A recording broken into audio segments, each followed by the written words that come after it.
কম্বল, ব্লেজার ও কোটি সাধারণত ড্রাই ওয়াশ করতে হয়, পানিতে ধোয়া যায় না। ড্রাই ওয়াশ করলে কি কাপড় চোপড় পবিত্র হয় নাকি পানি দিয়ে ধোয়া বাধ্যতামূলক?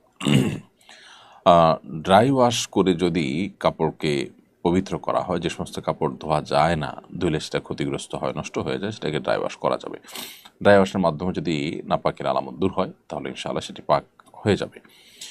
আমরা যে সমস্ত জিনিস সাধারণত ধুয়ে নিংড়াতে পারি না, সেগুলো পাক করার বিধান অনেকটা এরকমই।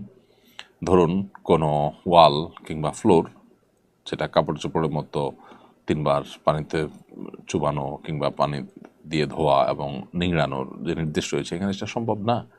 অতএব এখানে পানি ঢেলে দিয়ে শুকিয়ে নিলে হয়। আর যেখানে পানি ঢালাও সম্ভব না, ধরুন কোনো তোশক অথবা বড় কোনো কার্পেট, যেটা আসলে পানি দিয়ে ধুতে গেলে নষ্ট হয়ে যায় বা ধোয়া সম্ভব না, তুলা দিয়ে তৈরি যে লেপ রয়েছে এ জাতীয়, এগুলো ধোয়া যায় না।